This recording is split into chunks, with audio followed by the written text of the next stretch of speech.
everybody, this is Angie from Tourangie.com, and today we are taking a left right here onto 112, and it's also known as Country Girl Road in a way, but we will not be finishing Country Girl Road. As you know, that road has been closed due to basically the hillside caving in on the road to Ada and Ingleside.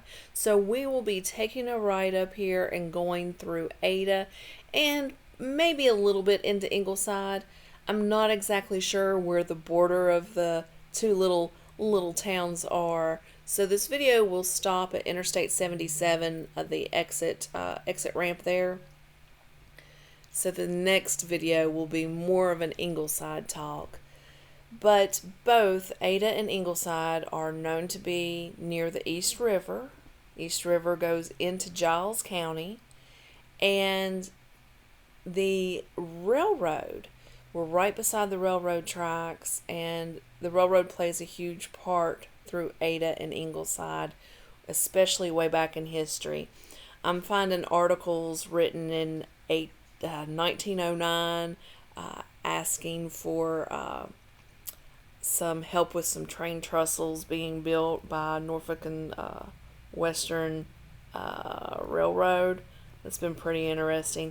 But the train does pass through here. Now here we are taking the right because you cannot really continue Country Girl Road. And we are heading into Ada. I do not have a lot of information about Ada or Ingleside really. But what I do know is some things that I have looked up and found newspaper articles on. So I will be reading some of that. But there's one thing I do know, and it's family related. On my grandfather's side, the name Kip Finger.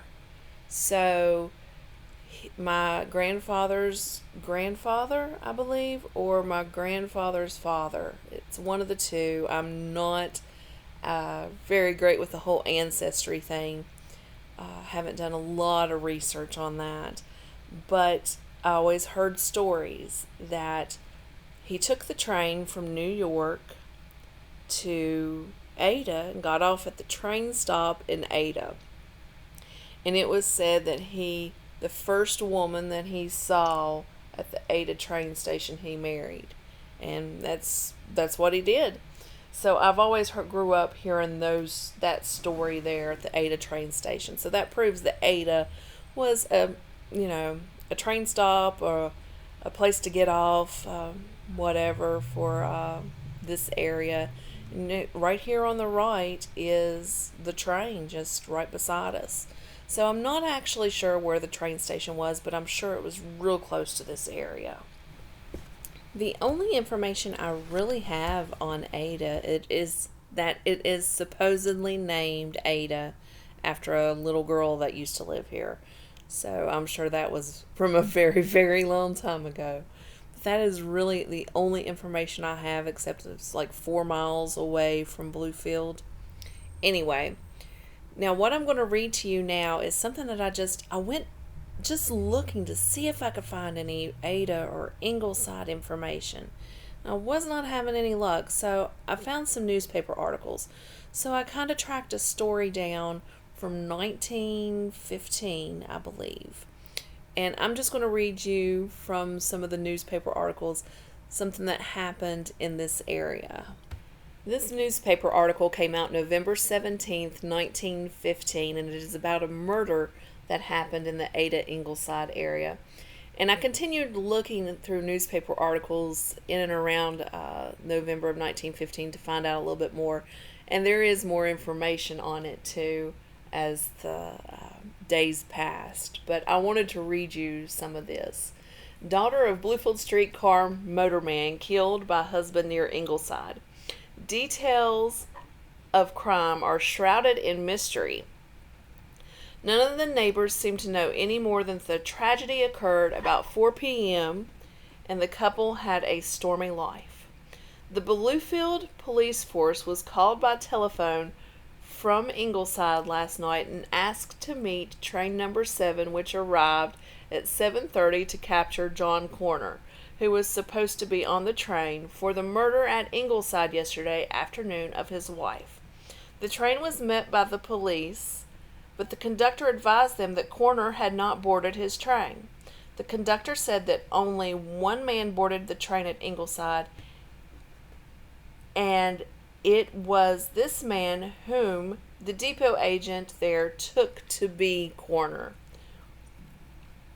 Bluefield Daily Telegraph, in turn, tried to find a little bit more information about the murder and contacted people of Ingleside.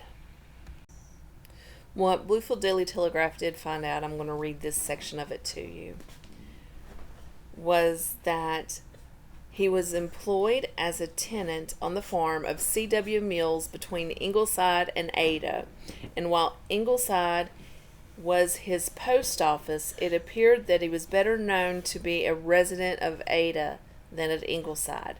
But the efforts of the Telegraph to reach Ada by telephone were futile. However, it was learned that Corner was said to have killed his wife about 4 o'clock in the afternoon, but it was not asserted how he murdered her. It was reported that Corner and his wife had been living a stormy life together, and the night before the murder having engaged in a violent quarrel. Corner, his wife, and 3 children, it was stated, located on the Mills farm last spring, going there from Princeton. The Ingleside resident who communicated with by the Daily Telegraph when advised that Corner had not been caught here on number 17 concluded that he was headed toward Bland County, very probably to seek refuge among relatives that were in Bland. Corner and his wife had been married about 6 years. Before her marriage, Miss Corner was Miss Alice Carter, daughter of Mr. and Mrs. G.O.W. Carter of Clark Street. She was 24 years of age, and Corner is well known in Bluefield for having lived there several years before going to Princeton, from which place he moved to Blake. He was employed by the Saxon Lime and Lumber Company and also the Georgia Lumber Company. His parents are dead, his father having been killed, and a few years later his mother died in Blaine County. Aside from several cousins, and there are no close kin except one brother, Wiley Corner of Graham, who recently caused considerable excitement in Graham by holding at bay a large number of officers who attempted to arrest him at his home. So I thought that's so funny how things were written or back in the early 1900s. Anyway, we're going to continue on. It says, Mr. and Mrs. Carter did not receive news of their death of the daughter until late last evening.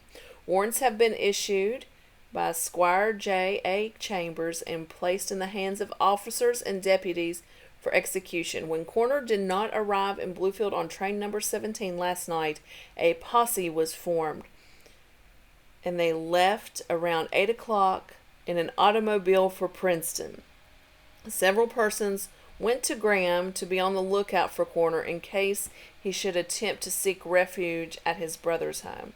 While the members of the posse had no information on which route Corner had taken, they were of the opinion that he had most likely gone towards Princeton or into Bland. Article, I'm going to read bits and pieces of it and then paraphrase some things for you because there's a lot of information to read, and the writing in these old newspaper articles is, well, a lot different than how we speak today too.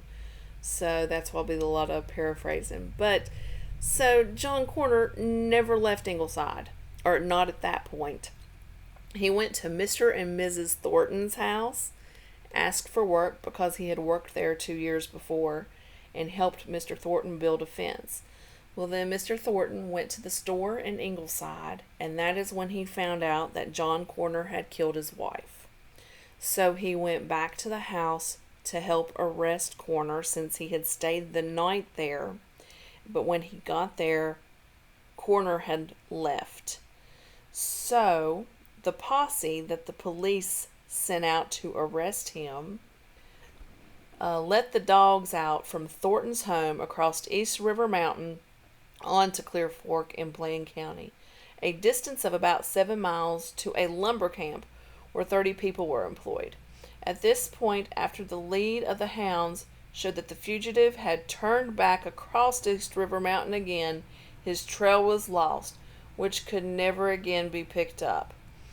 This was supposedly due to the timbermen working over the trail.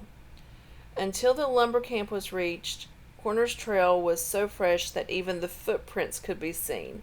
And while the lead of the dogs showed that they were close on his heels and two before the lumber camp was reached, the posse was told by Mrs. Blankenship, reading on roadway traversing Clear Fork, that Corner had stopped at her place for lunch and told her that he had shot a man and was making his way out of this section of Bland County known as Wilderness, which is about 6 miles beyond Bland County, Bland Courthouse. Corner had about 3.5 hours start on the officers from the Thornton home, but when he reached the home of Ms. Blankenship, he had just left there 2 hours before, and it was 5 o'clock. Then at about 5:30 is when Corner's trail was lost. So now I'm going to read you the little bit of the next article, and that is about his capture. And he was arrested at 7 o'clock last night within 1.5 miles of his own home. So he crossed East River Mountain and headed into Bland County and then turned around and came back. So basically, a couple days later, it came out in the newspaper of the arrest. Mr. Thornton was the one that ended up arresting him, as he had joined the posse when he found out what John Corner had done. He came home for the day and found his wife there at the house, and the wife said, "Hey, John Corner is back and is in the bedroom asleep, or in bed." So Mr. Thornton got the gun and went in the bedroom and arrested him. So after all of that, running with John Corner going across the mountain into Bland, he just came on back to Ingleside, Ada area, and was arrested and taken to Princeton on horseback. So that's all I have to say. There's, I'm sure, a lot more about Ingleside and Ada that I do not know. But this is Angie from Tourangie.com. Come to my website, read my blogs, make appointments so I can help you plan your next travel adventure. And hopefully you've enjoyed what I found in the Bluefield Daily Telegraph from 1915. Talk to you all later.